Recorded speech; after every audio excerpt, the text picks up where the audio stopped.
Severe weather should be taken seriously when you plan your visit to a national park. Instead of creating memories, your experience can end up being a nightmare.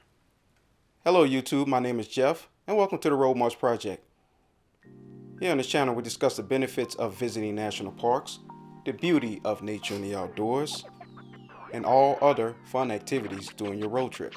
If you're new to this channel, I'll invite you to like this video, as well as subscribing to the channel to get the latest videos.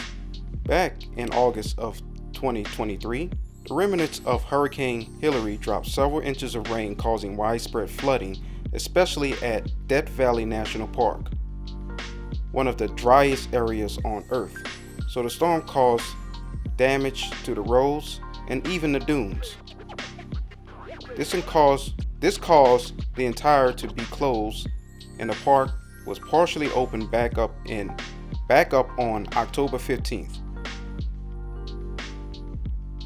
Even Joshua Tree National Park was closed a few days as a precaution. But weather events like hurricanes provide you with time to evacuate or avoid these areas.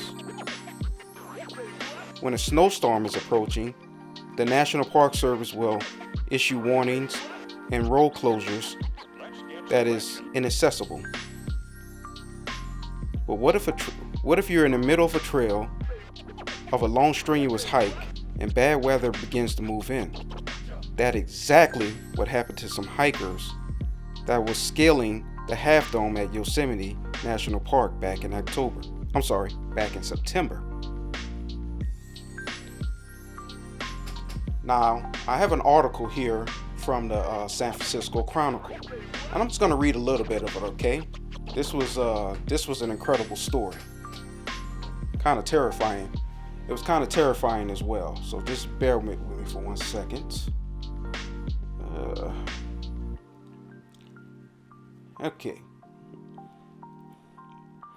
Okay, so this is from the San Francisco Chronicle, okay?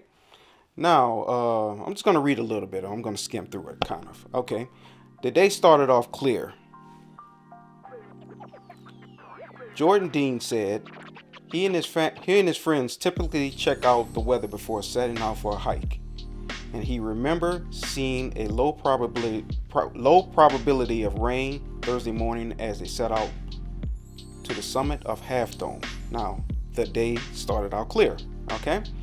By the time the group arrived to the subdome, a destination before the final push up the Half Dome, it was slightly foggy. There's still no rain. Okay.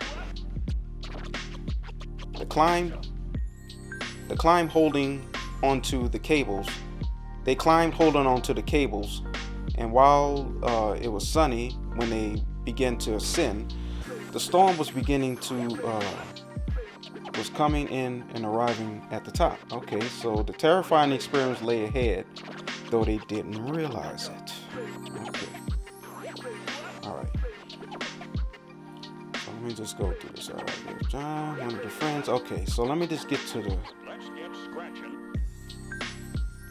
the juicy part, okay?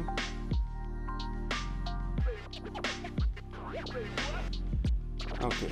So, they begin to climb. They have these cables you could hold on to while you ascend to up the Half Dome. Okay, and I know it's probably slippery because that's large piece of granite, the Half Dome at Yosemite National Park. Okay, and if you ever been to Yosemite, you know what I'm talking about.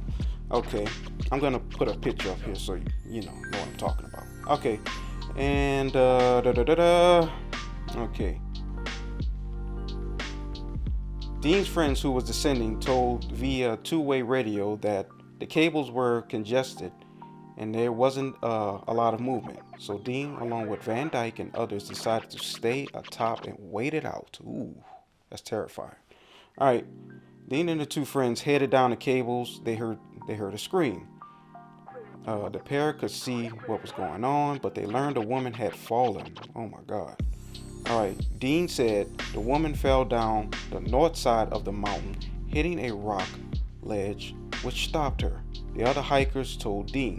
Emergency services were called and a helicopter crew came to rescue her. Now, this is serious business. If you got to get a helicopter crew to come and airlift you, this is serious business.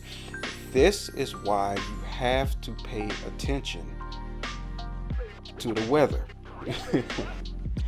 They have a few day forecasts. Now, they said it started out clear, but this kind of, I'm just gonna say this could have been prevented,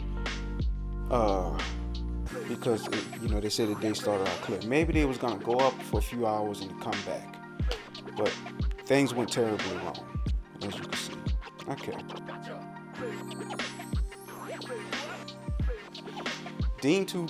Dean's two friends told him rain was running down the side of the mountain as they were descending, and it was hailing. Ooh, see, it only gets worse. Hail now. Okay. One of the friends slipped, caught himself on one of the poles that anchored the cables. Both made it down, but the man who slipped cut his knee badly. Now you got injuries, nicks and bruises. See, great memories going to great memories go to great nightmares, just like that. All right, Dean still on the summit, still at the summit with his friends. They decided to take shelter from the rain in a rock cave, with the stranger joining to make a group of 5. And they have a little video here. I'm gonna add this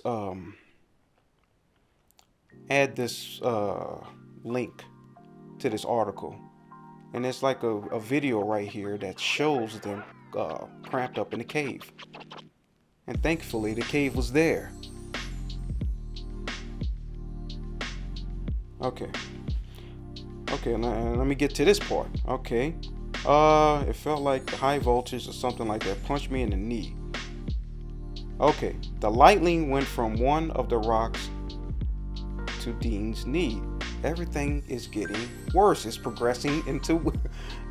progressively getting worse. Lightning struck again. Second time it struck was worse. It was way worse. Oh my God, what an experience. He hunched over, then his body limped and fell into the side. Excuse me. They were yelling at him to wake up, and one of my friends were trying to shake him, and they checked for a pulse. Oof. Okay, let me get to the you see how this ended. Bear with me, y'all. Okay, so it looked like they were eventually rescued. Yosemite warned hikers to not attend the cables if storm clouds are visible. Okay, and it's giving an example. In the summer of 1985, 2 people died and 3 others were injured by a lightning strike at the Half Dome. Another person died in 1972 from lightning strikes, and in July of 2011, a woman died during a lightning storm after a slip and fall from the cables, according to a 2018 paper in the Journal of Wilderness and Environmental Medicine summarizing the deaths on Half Dome. Fatal incidents happen on top of the Half Dome. I want you guys to be safe and not have any weather emergencies. Now, your boy, yes, me, had a few, nothing this serious. It was nothing this serious. But it was like, in fact, I think the worst was when I was driving to, it was nothing serious. It could have been. But when I was driving to Sequoia the first time, it started raining. The rain started coming in, and then driving out of there, it was slippery, and it said watch for falling rocks, and I could see like debris on the ground from falling rocks. It was way up there. So I'm white knuckle driving, coming down this coming down from this mountainous area. Those who've been there know it's the same road that leads up to Sequoia National Park and Kings Canyon National Park, okay, in California.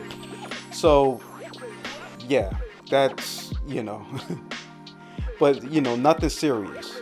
And of course, the times I drove to Mount Rainier and I drove to Crater Lake, where the snow was like a 16-foot wall on both sides, and then it started getting slippery. So I was, I was in fear of getting stuck because I never drove in snow before. Anyway, this is just a PSA to let you guys know about severe weather safety, okay? And you guys be safe out there. And remember, don't let the next video be about you. Take care, guys. Peace.